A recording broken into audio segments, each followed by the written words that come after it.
جہاں روضہ پاک خیر الورا ہے وہ جنت نہیں ہے تو پھر اور کیا ہے؟ جہاں روضہ پاک خیر الورا ہے وہ جنت نہیں ہے تو پھر اور کیا ہے؟ کہاں میں کہاں یہ مدینے کی گلیاں، کہاں میں کہاں یہ مدینے کی گلیاں، یہ قسمت نہیں ہے تو پھر اور کیا ہے؟ جہاں روضہ پاک خیر الورا ہے وہ جنت نہیں ہے تو پھر اور کیا ہے؟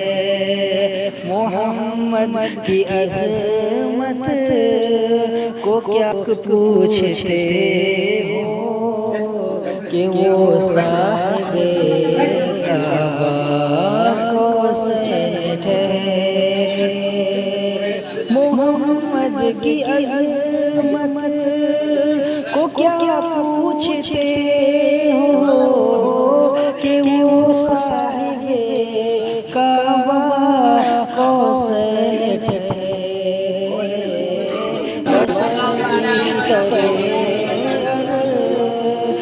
مہمان نوازی یہ عظمت نہیں ہے تو پھر اور کیا ہے؟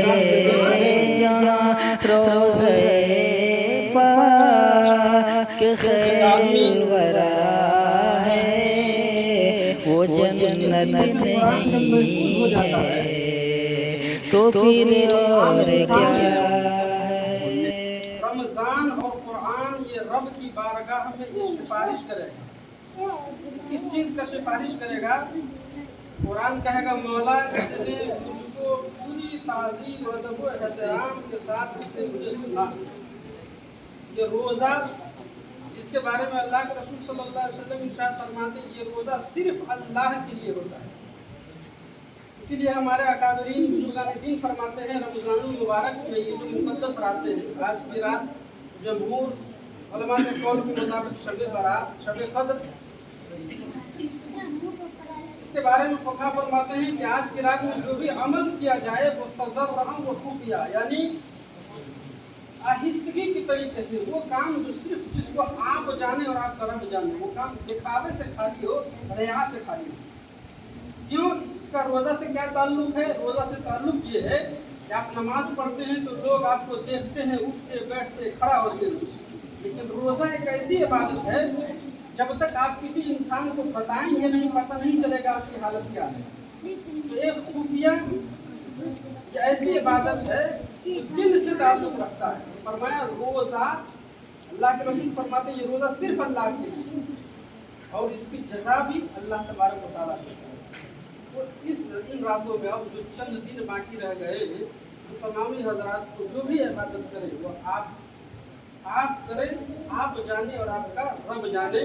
اس لیے کہ انسان کے اندر کوئی ایسا آلہ، کوئی ایسی میٹر نہیں ہے جس کو دیکھ کے وہ بتا دے کہ انسان کی عبادت فلاں قبول ہو گئی، یہ رب کے رحمت کے اوپر ہے۔ جسے چاہا در پہ بلا لیا، جسے چاہا اپنا بنا لیا، یہ بڑے کرم کے فیصلے، یہ بڑے نصیب کی بات۔ اس مہینے میں اب جو بھی وقت رہ گیا ہے، جس سے جو ہو سکتا ہے وہ نیکی کا کام، بہتر کام، من دل علی خیر فہو کمثلہ، اللہ کے رسول ارشاد فرماتے ہیں خیر کی طرف کسی کو بلانا، خیر کی دعوت کسی کو دینا ایک عظیم کام ہے، ایک بہترین کام ہے۔ اور جب اگر کوئی انسان آپ کی بات کی وجہ سے خیر پر آ جاتا ہے تو اس کا ثواب بھی دونوں برابر ہوتا ہے۔ آج آپ ماتوں کی نگاہ سے دیکھ رہے ہیں یہ دور کا بچہ نہیں ہے، یہ آپ کے گاؤں کا ہی بچہ ہے۔ کل تک اس کی حالت کیا تھی، آج اس کی حالت کیا ہے۔